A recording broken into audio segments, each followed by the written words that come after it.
selagi penduduk di Malaysia ini degil, keras kepala, tubal, selagi itulah COVID-19 ini jangan kita mimpi untuk dapat kita putuskan. Walaupun bertimbunlah macam mana sekalipun, banyak mana sekalipun ubat-ubat, kalau masih juga degil, tubal, kita tidak akan dapat berjaya.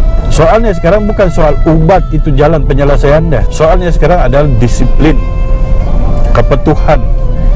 Sebagaimana dalam Islam itu kepatuhan itu, ketaatan itu perlu. Saya tertarik dengan pandangan oleh Ustaz Kazim dalam satu ceramah, menyatakan kita sudah cuba pelbagai kaedah, termasuklah kaedah-kaedah yang kita amalkan sekarang ni, sudah kita buat daripada awal sampai sekarang. Cara menangani, cara Islam, cara yang Allah kehendaki, cara Rasul belum jelas lagi. Jadi pakar-pakar dalam ilmu agama terutamanya memperhalusi apa yang disebut oleh Ustaz Kazim. Kita sekarang seolah-olah ketiadaan jawapan yang khusus yang Islam. Benar kita dengar berbagai ceramah, tapi soalnya sekarang ini macam mana Islam itu menangani masalah COVID, yang mana orang awam mengikuti sebagaimana KKM sebut, penjarakan, pakai mask. Yang Islam itu mana yang Islam? Sebab itu kita di madrasah di awal PKP dulu, yang pertama kita tutup pintu madrasah kita, kemudian kita tidak benarkan ibu dan bapa datang, pelajar-pelajar itu kita tidak benarkan bercuti, bahkan kita buat beberapa kumpulan yang terdiri daripada pelajar itu sendiri, karena kita melihat tidak ada ilmu kita berkaitan dengan bagaimana menangani COVID. Kita bukan tahu hal-hal itu.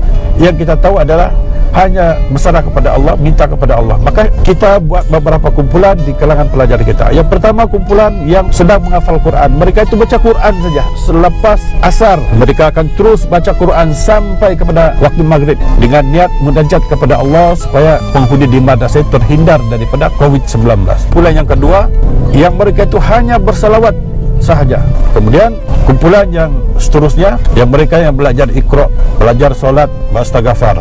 Kemudian malamnya selepas Isya kita kerahkan pelajar untuk solat hajat. Dan solat hajat ini sampai sekarang kita buat. Bukan saja solat hajat diadakan di masjid dan di surau. Cuma soalnya sekarang ini sejauh mana kepatuhan masyarakat. Sebab itu pihak yang berkuasa di Jabatan Agama hendaklah keluarkan satu surat perintah, yang kemudian daripada itu hendaklah dipantau oleh pihak Jabatan Agama daerah sama ada masjid tersebut itu melaksanakan atau tidak. Sama juga dengan surau, imam-imam yang dilantik itu hendaklah ke depan untuk menjadi imam dan memastikan perkara itu dilaksanakan. Dalam keadaan peningkatan COVID-19 yang sudah 2 kali bacaan itu tertinggi di dalam sejarah COVID di dalam negara kita, ambil perhatian kita sama-sama perkara ini. Keuangan masjid dan surau itu sediakan makan minum mereka, biayai keluarga mereka, ataupun pusat zakat keluarkan satu peruntukan khas kepada pembaca Quran. Bayangkan kalau seluruh negara ini baca Quran 24 jam di mana-mana penjuru di Malaysia ini, baik di bandar, baik di kota, baik di desa, baik kampung, di pedalaman,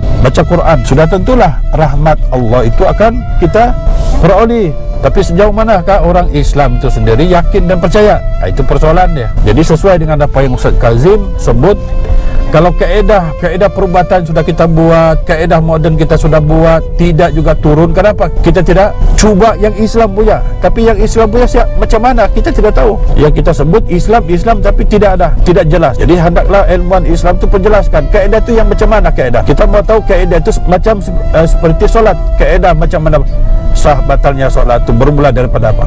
Jadi kita bermula daripada apa? Tindakan kita sekarang bermula daripada bahagian mana untuk menangani masalah COVID ini, yang langsung dari kita hanya kepada Allah Subhanahu wa taala, bukan kepada medik, bukan kepada dukun, bukan kepada teori, bukan akal-akalan. Kumpulan ini mana?